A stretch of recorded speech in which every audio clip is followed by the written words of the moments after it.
Good morning students. कल bore postulate के अंदर एनर्जी ऑफ इलेक्ट्रॉन उसके फॉर्मूले सारे डिराइव किए थे। एनर्जी ऑफ इलेक्ट्रॉन फॉर्मूले डिराइव तो कर लिए, लेकिन जब तक आपने उसको 5 टाइम या 3 टाइम नहीं लिखा डेरिवेशन को, तो आपको ऐसा लगेगा कि मुझे कुछ भी याद नहीं है। सो आज वही फॉर्मूले के साथ एनर्जी कैसे कैलकुलेट की जाती है वो सीखते हैं।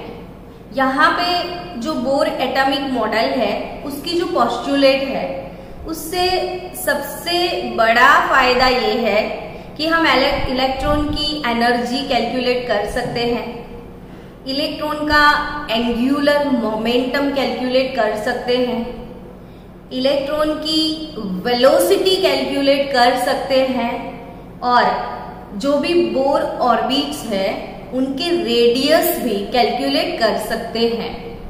तो आज पहले हम एनर्जी से बाहर निकले धीरे धीरे, फिर रेडियस में जाएंगे और उसके बाद वेलोसिटी में। तो सबसे पहले याद करो तो स्टूडेंट्स, एनर्जी का फॉर्मूला क्या था? तो energy of electron, energy of electron in nth orbit, energy of electron in nth orbit, यानी कि ऑर्बिट में इलेक्ट्रॉन का एनर्जी क्या है वो वाला फॉर्मूला था। En is equal to -2 pi square z square m e raised to 4 upon n square h square। मेरे साथ बोलिए फिर से, -2 pi square z square m e raised to 4 upon n square h square। Speed में बोला करो, -2 pi square z square m e raised to 4 upon n square h square। तो आज आप बोलने की प्रैक्टिस करना है ना। तो यहाँ पे -2 pi square z square m e raise to 4 upon n square h square. एक बार फिर से बता दूं, पाई तो पाई है 3.14, z क्या है? Atomic number, m for mass, mass किसका? तो इलेक्ट्रॉन का। कितना होता है इलेक्ट्रॉन का मास? तो 9.109 इंटू 10⁻³ kg। E क्या है? तो charge of electron, n number of orbit और h प्लैंक का कांस्टेंट। अब सबकी वैल्यूज डाल के मैंने एनर्जी का शॉर्ट फॉर्मूला डिराइव किया था कि RH इंटू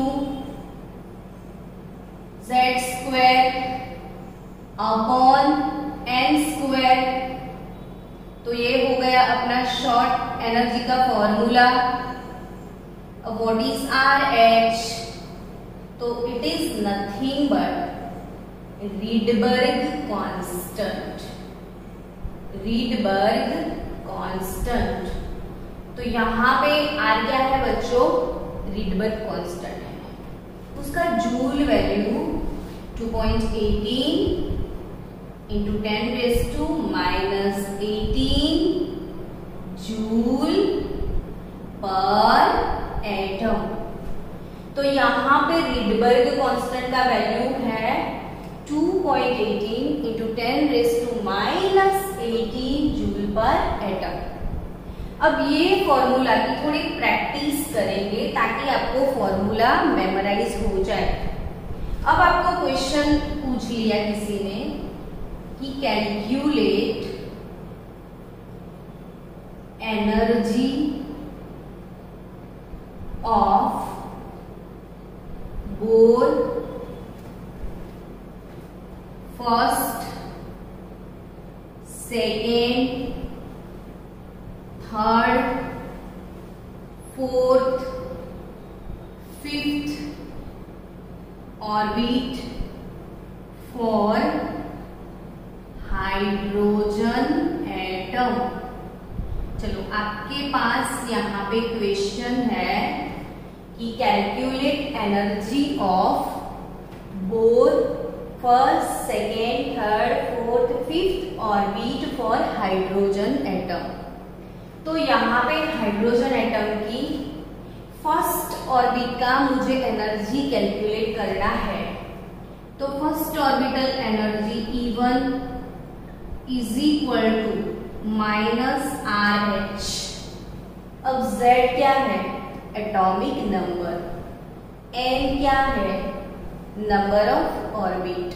तो यहाँ पे जो Z है, Z, अब हाइड्रोजन की बात करी जाए तो उसका Z 1 है, यानी कि हाइड्रोजन एटम उसका एटॉमिक नंबर 1 है।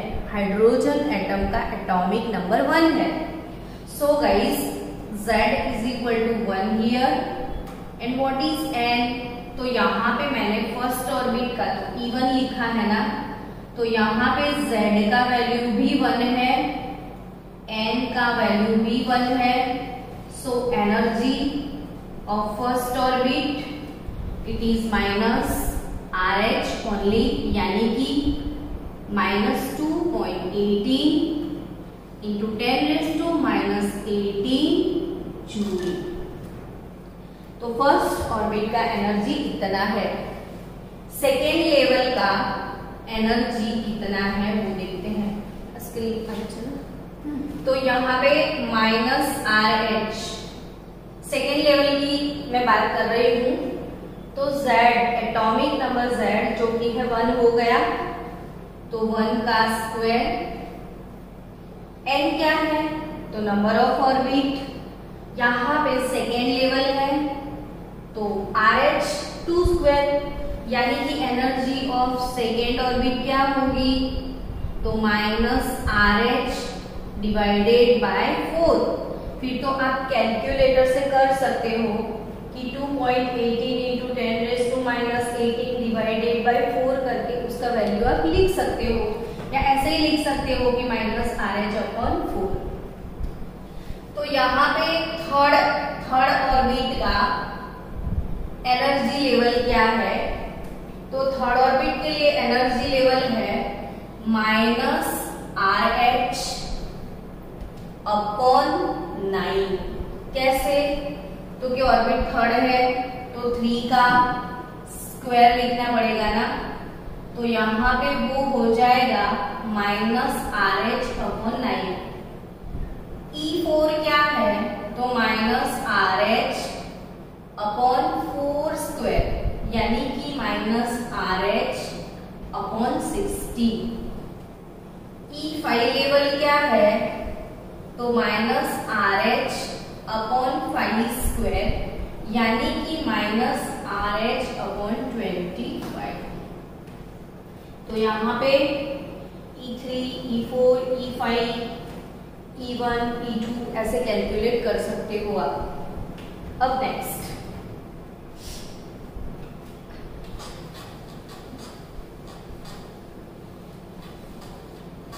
चलो यही क्वेश्चन अगर आपके पास है कि calculate energy of second, third and fourth orbit for Li+2 atom या Li+2 आयन। अब ये क्वेश्चन है calculate the energy of second, third, fourth Bohr orbit for Li+2 ion. अब लिथियम+2 के लिए सेम क्वेश्चन आपको रिपीट करना है। तो यहाँ पे Li+2 मैंने कल एक चीज आपको बोली थी कि ये जितने भी बोर के पैरामीटर्स हैं, जैसे फॉर्मूला है, रेडियस है, वो सब parameter, bore parameters only applicable for species having single electron. तो जो जिन स्पीसीज के पास सिर्फ एक ही इलेक्ट्रॉन होगा उनके लिए ये बोर पैरामीटर्स हैं। अब स्पीसीज हैविंग सिंगल इलेक्ट्रॉन, यानी Li+2 का आप बात करो लिथियम+2 का, तो उसका एटॉमिक नंबर क्या होता है पता है? 3 है। हाइड्रोजन, हीलियम और उसके बाद थर्ड नंबर का एलिमेंट है अपना लिथियम। तो यहाँ पे लिथियम जो है उसका एटॉमिक नंबर 3 है। अब एटॉमिक नंबर 3 है लेकिन साथ साथ उसके पास चार्ज भी है। +2 चार्ज कैसे आएगा? तो सिस्टम जब इलेक्ट्रॉन लूज करता है, यानी कि कोई एटम इलेक्ट्रॉन लूज करेगा तो वो पॉजिटिव आयन बनता है। अब यहाँ पे Li+2 का मतलब है लिथियम ने 2 इलेक्ट्रॉन लूज किए हैं।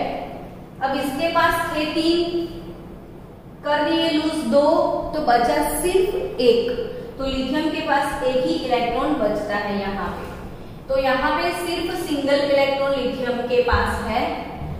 अब इसलिए इसको बोर फॉर्मूला का एप्लीकेशन दे सकते हैं हम। तो यहाँ पे एनर्जी लेवल का फॉर्मूला क्या है बच्चों? -RH into Z² upon n²। अब तो मेमोराइज हो गया होगा, है ना? एनर्जी का फॉर्मूला क्या है? -RH into Z² upon n²। यहाँ पे जो RH है वो है रीडबर्ग कांस्टेंट। अगेन यहाँ पे लिथियम+2 के लिए मुझे कौन सी ऑर्बिट के लिए एनर्जी कैलकुलेट करनी है? तो सेकेंड लेवल के लिए। तो यहाँ पे मैं लिख दूं E2 -RH। अभी Z क्या होगा? तो लिथियम के लिए Z 3 है, तो ये हो गया 3 का स्क्वायर। फिर n क्या है? तो कि ऑर्बिट का नंबर, वो तो सेकेंड बोला है, तो ये हो गया 2²। सो E2 energy level for Li+2 atom it is -9/4 RH। तो यहाँ पे E2 लेवल क्या है? -9/4 RH। चलो E3 की बात की जाए। E3 लेवल मुझे कैलकुलेट करना है, तो -RH Z²/n²। थर्ड लेवल की बात करूं, थर्ड लेवल की, तो -RH Z, atomic number Z 3 है इसका, तो 3²। ऑर्बिट भी थर्ड है तो 3²। तो ये कट हो गया, E3 = -RH मिला। यहाँ पे कुछ नोटिस किया आपने? तो यहाँ पे चलो वो हाइड्रोजन की बात अभी अभी हमने सॉल्व करी थी हाइड्रोजन के लिए, कि हाइड्रोजन में फर्स्ट ऑर्बिट का एनर्जी लेवल था -RH। तो यहाँ पे हाइड्रोजन का जो फर्स्ट ऑर्बिट है उसका एनर्जी लिथियम के थर्ड ऑर्बिट के साथ रिजेंबल करता है, यानी कि लिथियम का थर्ड ऑर्बिट और हाइड्रोजन का फर्स्ट ऑर्बिट दोनों का एनर्जी लेवल सेम दिख रहा है। देखो हाइड्रोजन के लिए जो फर्स्ट एनर्जी लेवल है वो लिथियम का थर्ड एनर्जी लेवल है। तो यहाँ पे थर्ड एनर्जी लेवल हो गया -RH। फोर्थ एनर्जी लेवल क्या है देखो, तो E4 -RH 3 का स्क्वायर, 3 का स्क्वायर होगा 9 और 4 का स्क्वायर 16। तो व्हाट इज E4 हियर? तो -9/16 RH। तो आई थिंक अब आपको एनर्जी कैसे कैलकुलेट करते हैं वो समझ में आ गया होगा।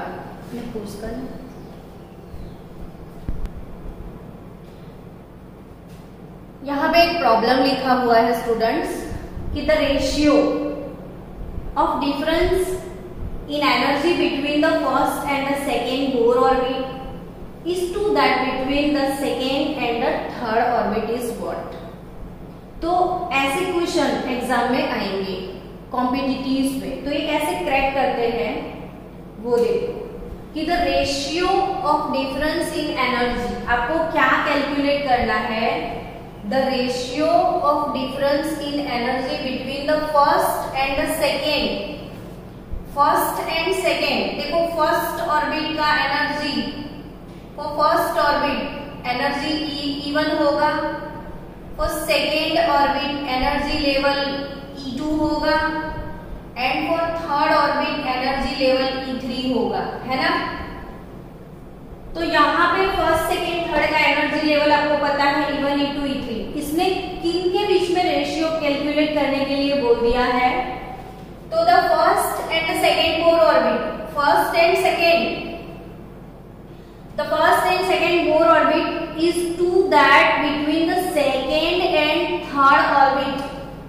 तो यहाँ पे 1 एंड 2 का डिफरेंस हम लेते हैं E2 माइनस E1 अपॉन 2 और 3 का डिफरेंस लेंगे E3 माइनस E2।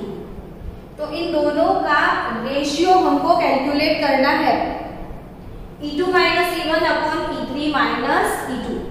तो सबसे पहले करेंगे क्या, E1, तो एनर्जी का फॉर्मूला फिर से लिख दो। आज कितनी बार एनर्जी का फॉर्मूला लिखा तो मेमोराइज हो ही गया होगा।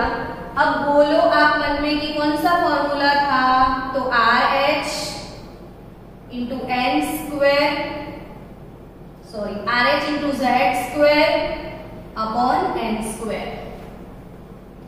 ये प्रॉब्लम हाइड्रोजन के लिए है, तो minus RH atomic number 1 upon orbit भी 1, तो it is nothing but minus RH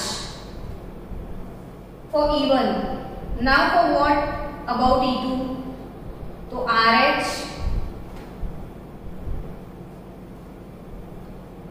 Z तो 1 है, ये 2 स्क्वायर हो गया, so it is minus RH over 4 हो जाएगा।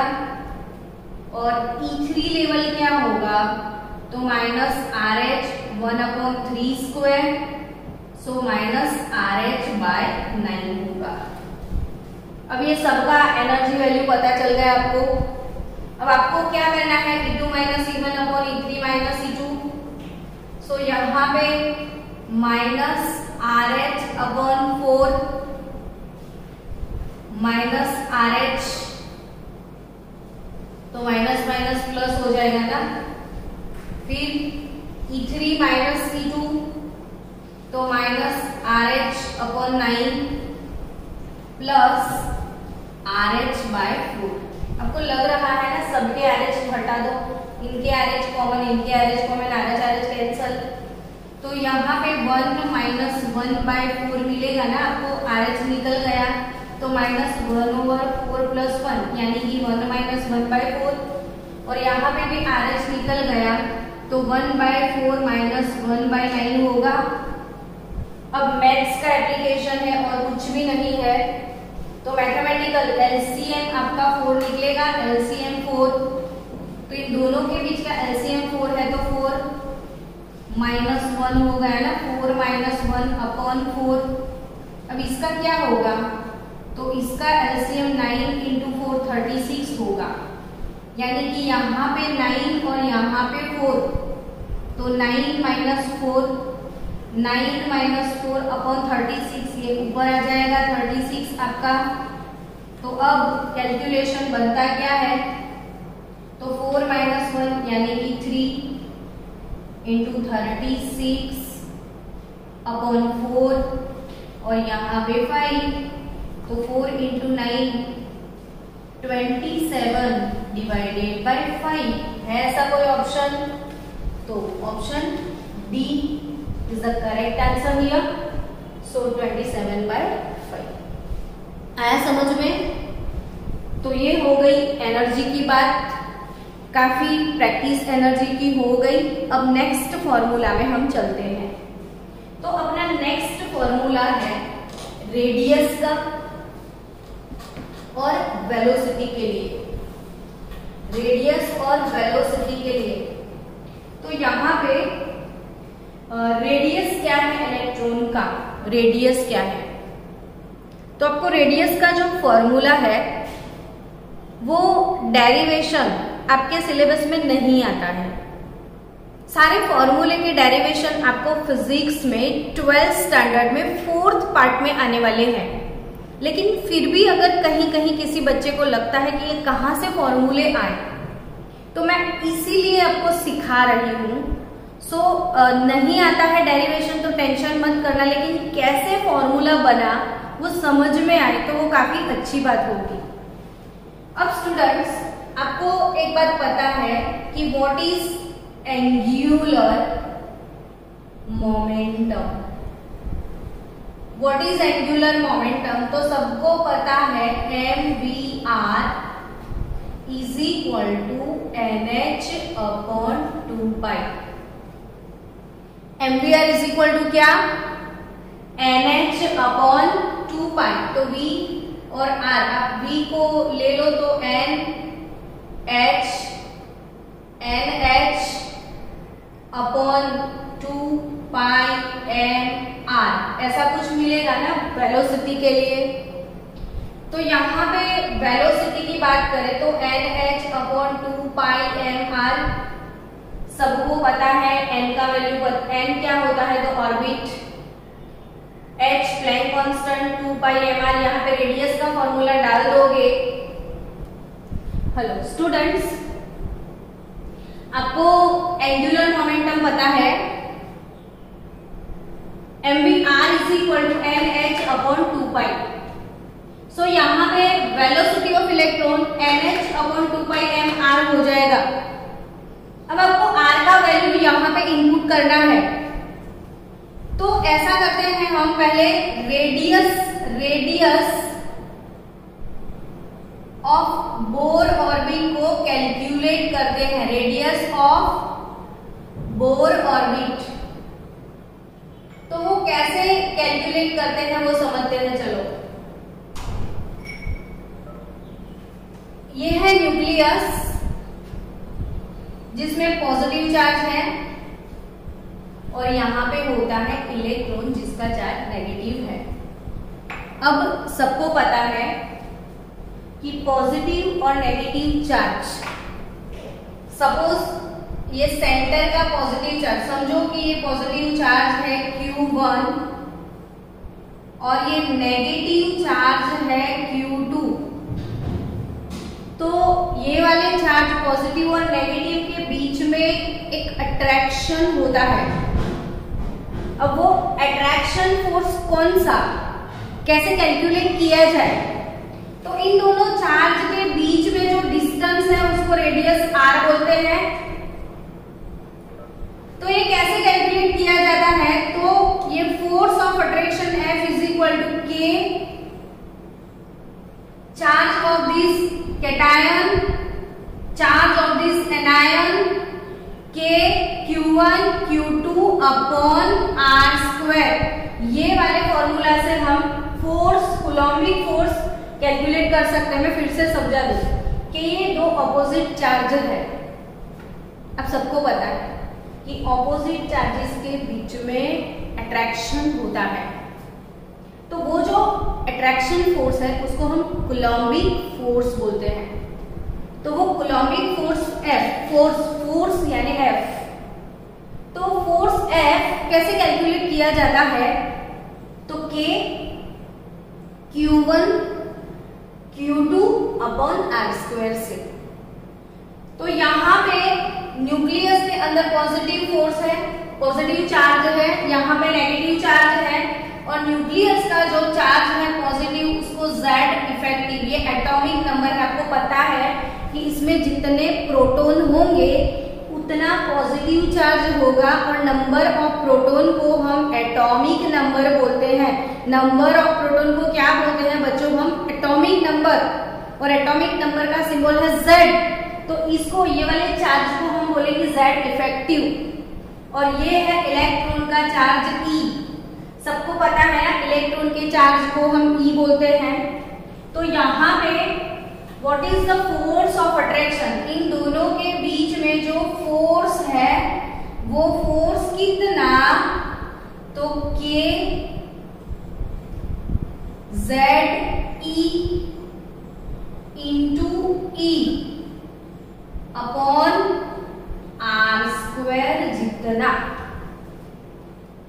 के जेड स्क्वायर यानी कि K Z E square upon R square equation number 1।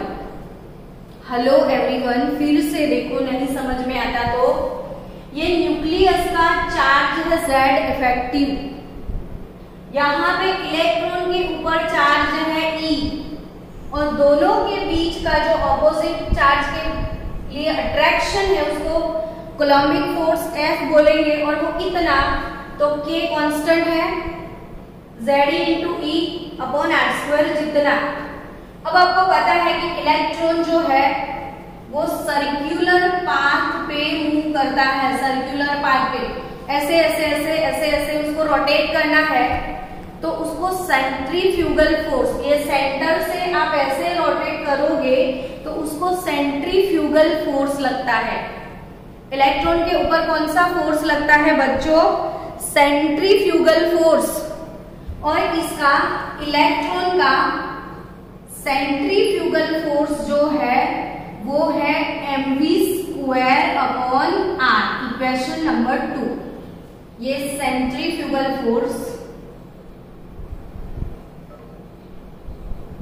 और ये कूलम्बिक फोर्स, और ये जब दोनों फोर्स इक्वल हो जाते हैं, इसका सेंट्रीफ्यूगल फोर्स इलेक्ट्रॉन का और कूलम्बिक फोर्स दोनों बैलेंस होते हैं यहाँ पे, इसलिए इलेक्ट्रॉन इजीली मूव करता है।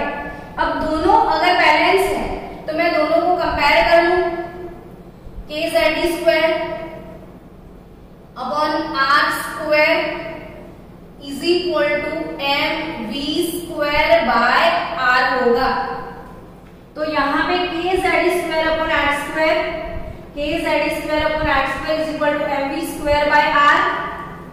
अब ये आर को यहाँ पे जो वी स्क्वायर है K Z E square upon R square, तो ये आर स्क्वायर को भी मैं इधर शिफ्ट कर दूं, एम वी स्क्वायर अपॉन जो आर था वो हो गया। मैंने कुछ नहीं किया, आर स्क्वायर को यहाँ पे शिफ्ट किया ताकि आर आर कट हो जाए, सिर्फ आर मिले।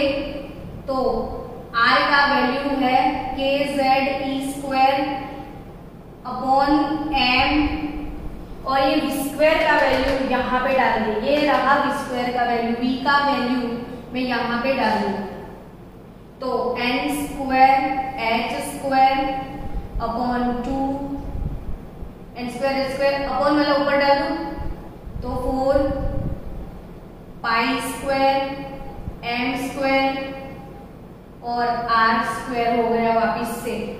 तो यहाँ पे फिर से आर स्क्वायर मिला मुझे, एक आर और कट हो जाएगा, तो आर के लिए जो आपको ये थोड़ा सिंप्लीफाई करोगे तो आर का फॉर्मूला आपको मिल जाएगा, और आर की value N square H square, ये एम भी कट हो गया, यहाँ पे एक आर कट हो गया, तो N square H square upon K Z square 4 pi square M K Z square. तो यहाँ पे 4 पाई स्क्वायर, एक एम बचा, तो K Z square N square N square. तो कुछ भी नहीं करना था, फिर से बता दो, एंगुलर मोमेंटम है M V R is equal to M H upon 2 pi से भी मिल गया वेलोसिटी। अब बच्चों ये जो कूलम्बिक फोर्स है उसको बैलेंस करता है सेंट्रीफ्यूगल फोर्स। कूलम्बिक फोर्स का फॉर्मूला है K Z square upon R square, और सेंट्रीफ्यूगल फोर्स है M V square by R. अब दोनों को कंपेयर कर लिया तो कंपैरिजन से मुझे आर मिल गया, तो आर की वैल्यू के अंदर जो भी वी आता था वी की वैल्यू यहाँ से डाल दी। अब ये सारे कांस्टेंट, यहाँ पे आपको पीएचडी नहीं करना है, सिर्फ फॉर्मूला याद रखना है, लेकिन फॉर्मूला कैसे आया वो कंफ्यूजन ना हो इसीलिए मैंने डेरिवेशन सिखाया। आपका टारगेट ये है कि ये जो सारे कांस्टेंट की वैल्यू अंदर डाल दी जाए तो आपको मिलेगा 0.529 एन स्क्वायर एच स्क्वायर है, तो एन स्क्वायर अपॉन यहाँ पे z मिलेगा आपको, तो N square by Z angstrom value आपको रेडियस की मिलेगी। तो तो यहाँ पे रेडियस ऑफ nth ऑर्बिट, यहाँ पे radius of nth orbit 0.529 into n square by z angstrom. तो आपका टारगेट ये है कि रेडियस इतना आता है तो इतना आएगा। अब वेलोसिटी की बात करूं, देखो तो मैंने फॉर्मूला लिखा हुआ है nh अपॉन 2 पाई m और r। अब यहाँ पे nh 2 पाई m और r का वैल्यू में डाल दूं तो 0.529 n स्क्वायर बाय z आएगा। तो यहाँ पे सब कांस्टेंट फिर से डाल दो तो एक n भी कट हो जाएगा, वो अपॉन में n आएगा। तो सारे कांस्टेंट की वैल्यू कैलकुलेट करोगे तो 2.18 into 10 raise to 8 z by n, 10 raise to 8 z by n centimetre per second. और अगर आप मीटर पर सेकेंड में जाओगे तो 2.18 into 10 raise to 8 z upon n। ये z जो अपॉन वाला था ना वो ऊपर चला गया और n यहाँ पे कट हो जाता है, तो इतना सेंटीमीटर पर सेकेंड v का वैल्यू होगा। तो यहाँ पे और टारगेट की रेडियस क्या होता है और वेलोसिटी क्या होता है।